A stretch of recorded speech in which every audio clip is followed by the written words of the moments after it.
तो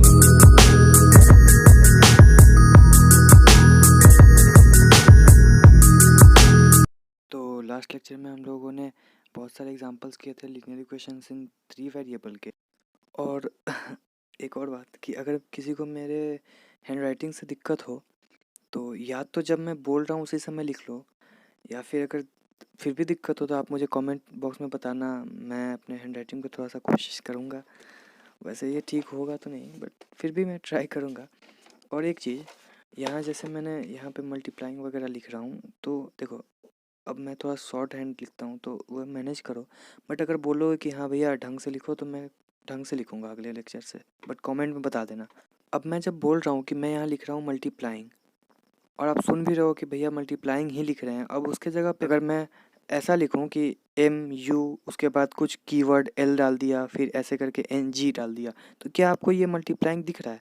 अगर नहीं दिख रहा है फिर भी मेरे साथ कोशिश करो करने का, और या फिर नहीं तो आप मुझे कमेंट में बता देना कि भैया राइटिंग थोड़ा सा सुधार लो, तो मैं सुधार लूँगा नेक्स्ट लेक्चर से। इसमें कोई बड़ी बात नहीं है, बस थोड़ा सा लेक्चर का टाइम और बढ़ जाएगा और क्या। तो वापस आते हैं हम आप लोग अपने टॉपिक पे, बहुत बातें हो गई तो उधर की।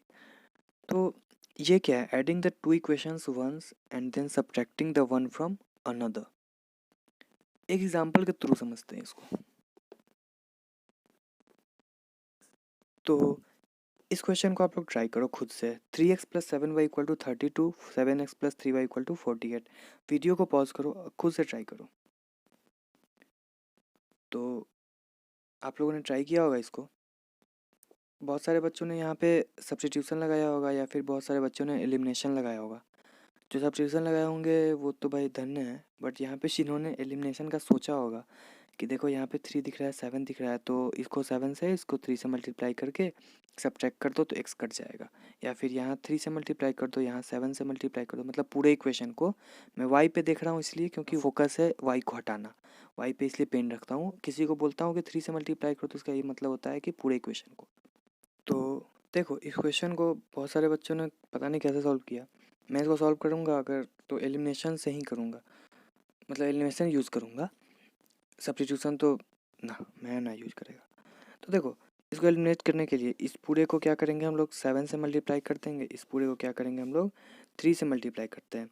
तो ये क्या बन जाएगा, 21x + 49y = 32 × 7। जितना आएगा लिखता हूँ। ये क्या बन जाएगा, 21x + 9y = 48 × 3। ये बन जाएगा। अब दोनों को सब्ट्रैक्ट कर दूँ तो x कट जाएगा, यहाँ माइनस माइनस माइनस। तो अब बताओ 49y - 9y कितना होगा, 40y = 32 × 7 हो जाएगा आपका। 7 × 2 = 14 और 7 × 3 = 21 और 122 माइनस ये 48 × 3 हो जाएगा 120 और 8 × 3 = 24, तो 144 इक्वल टू यहाँ पे 0 12 - 4 8, तो y का वैल्यू आ गया यहाँ पे 2। अब इस y के वैल्यू को देखो यहाँ पे पुट कर दो या फिर यहाँ पे कहीं पे, तो 7 × 2 = 14, 32 - 14 18, 18/3, तो यहाँ पे x का वैल्यू आ जाएगा आपका 6।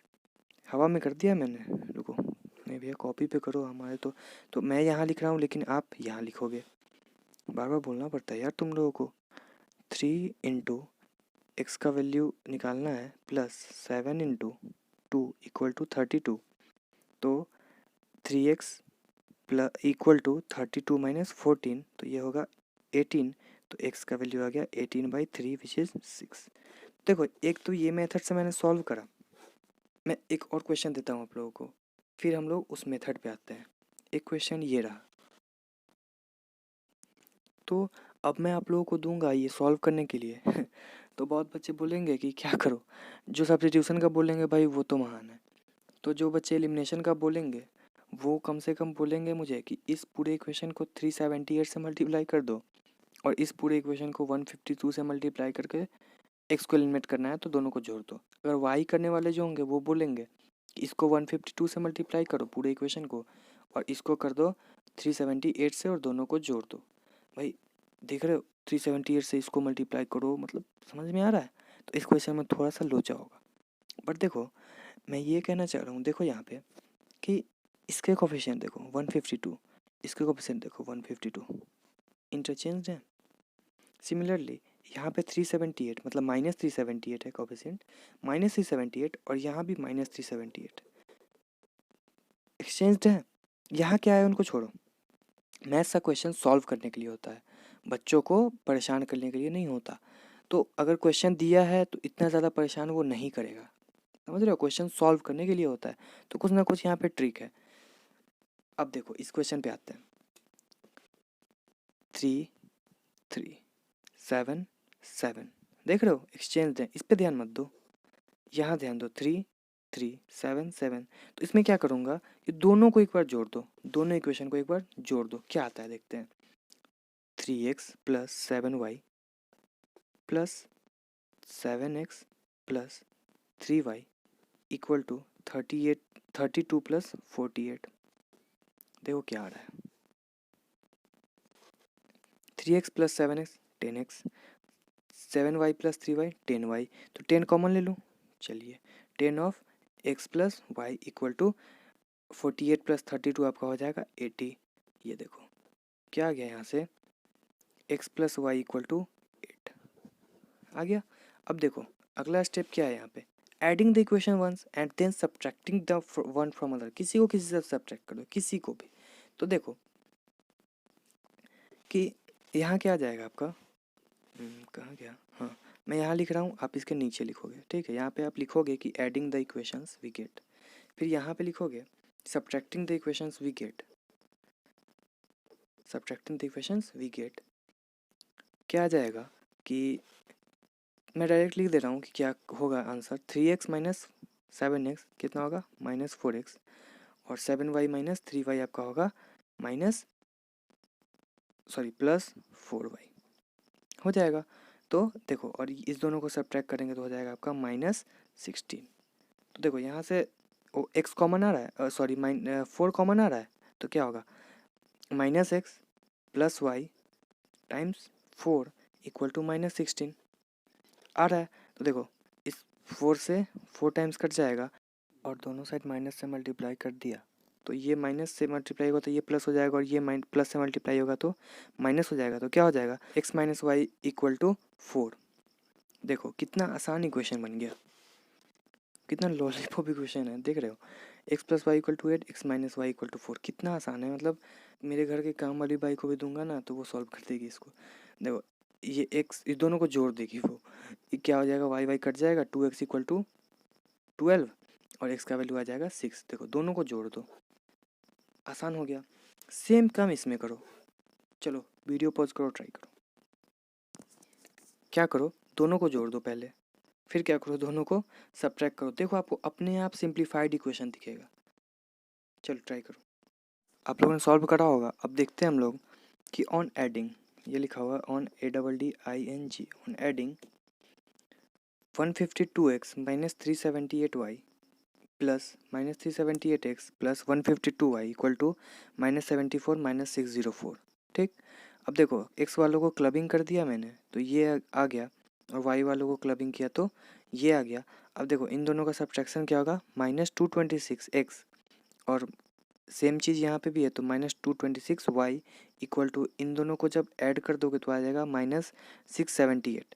अब देखो यहाँ से -226 कॉमन हो सकता है तो क्या आ जाएगा x प्लस वाई, और यहाँ -678 है तो 3 टाइम्स ये कट जाएगा। देखो आप 226 3 जा 678 होता है। अब देखो यहाँ पे क्या आ गया, x plus y equal to 3, कितना इजी क्वेश्चन बन गया ये। अब देखो सब्ट्रैक्शन करने पे कितना और आसान हो जाएगा।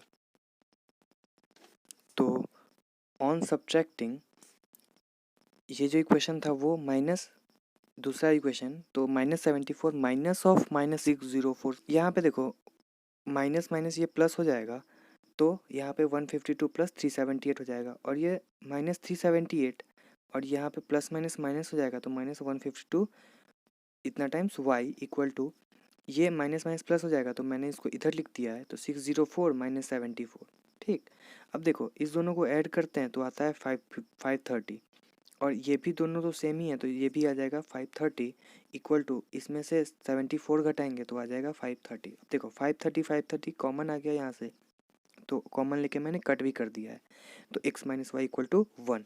और जो दूसरा इक्वेशन हम लोग को लिखा था वो क्या है, x plus y equal to 3।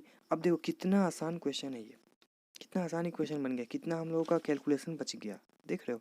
तो इस दोनों क्या करोगे, कोई कोई अंधा को भी बताऊंगा तो वो क्या करेगा, इस दोनों को ऐड कर देगा, सब्स्टिट्यूशन नहीं लगाएगा, वो ऐड कर देगा। तो क्या हो जाएगा 2x इक्वल टू 4, और x का वैल्यू आ जाएगा 2, x का वैल्यू इसमें पुट कर दो तो y का वैल्यू आ गया 1। बताओ कोई दिक्कत वाली बात है इसमें। अब ये जो हम लोगों ने देखा अभी, ये एक्चुअल में ये मेथड मत कहो इसको, मेथड कहना उतना तो सही नहीं होगा, बट ये क्या है, एक ऑब्जर्वेशन है। ये हमारा क्या है, ऑब्जर्वेशन कहना इसको फार बेटर ऑप्शन होगा, क्योंकि हमारी ये कैलकुलेशन, मतलब हम लोगों ने देखा कि यार देखो इसका कोफिशिएंट मतलब एक्सचेंज्ड है, क्या करता हूँ इन दोनों को, और कैलकुलेशन भी टफ हो रहा है, तो इन दोनों को ऐड करेंगे और सब्ट्रैक्ट करेंगे तो बहुत ऐसा चीज़ होगा जो कॉमन होगा और कटेगा। तो वैसा ये हमारा, अब इसको जो बोलना है भाई बोलो, बट ये जो भी है हमारा क्वेश्चन सॉल्व करा रहा है आसान तरीके से, तो हम लोग इसको यूज़ करेंगे। कब यूज़ करेंगे, जब कॉम्प्लिकेटेड थोड़ा सा दिखे, हार्ड कैलकुलेशन वाला, और हमारे यहाँ पे जो कॉफिशिएंट्स हैं एक्स और वाई के एक्सचेंज्ड हों, और कॉन्स्टेंट्स का टेंशन मतलब वो अपने आप आने लगे, क्योंकि क्वेश्चन मैंने बताया कि सॉल्व करने के लिए होता है, सॉल्व बच्चों करें, ऐसा नहीं है कि उनको फंसा के रखो। तो फिर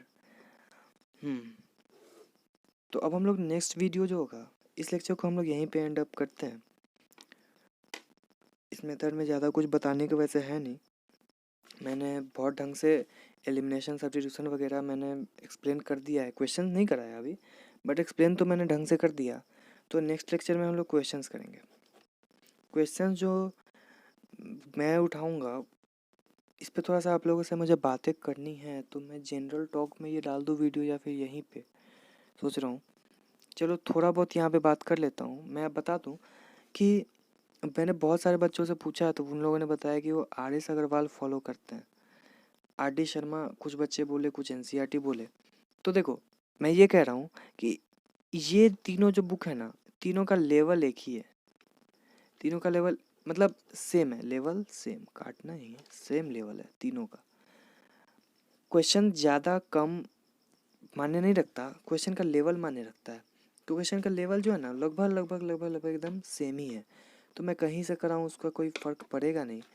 तो मैं भी सोचा हूँ कि RS अग्रवाल का ही क्वेश्चन आप लोगों को, मतलब अभी टॉपिक ख़त्म होने के साथ RS अग्रवाल ही डिस्कस कर दूँ, और जब हम लोग का जब चैप्टर ख़त्म होगा तो वो ढंग के और क्वेश्चंस करेंगे, वो क्वेश्चंस आपके इस तीनों से नहीं होंगे, वो कहीं और से होंगे, उसके लिए आप टेंशन मत लो। बट मैं सोचा कि RS अग्रवाल ही हम लोग फॉलो करते हैं, ताकि मैं आपको ये जो टॉपिक हुआ यहाँ पे आपका RS अग्रवाल का एक एक्सरसाइज ख़त्म हो जाता है, तो ये एक्सरसाइज मैं आपको दे दूँ वहाँ तक कि आप लोग कर सकते हो। मतलब कुल मिला के बात यही है कि हम लोग नेक्स्ट लेक्चर में मिलेंगे, तो हम लोग RS अग्रवाल RD शर्मा जो भी बोल दो वहाँ से हम लोग क्वेश्चन करेंगे, बट मैं जो होमवर्क दूंगा वो होगा RS अग्रवाल का, कि आप यहाँ तक कर सकते हो, क्योंकि मोस्टली बच्चे वही बना रहे हैं। अब पढ़ाई हो ही गई है, तो जल्दी से जाओ वीडियो को लाइक करो, चैनल में नए हो सब्सक्राइब पे माथा टेको, घंटा बजाओ, और कमेंट सेक्शन में बताओ कि वीडियो में मौज इंटू 100 आया या नहीं आया। तो फिर मिलते हैं एक और नए वीडियो के साथ, मौज इंटू 100 करेंगे उसमें भी। तब तक के लिए बाय।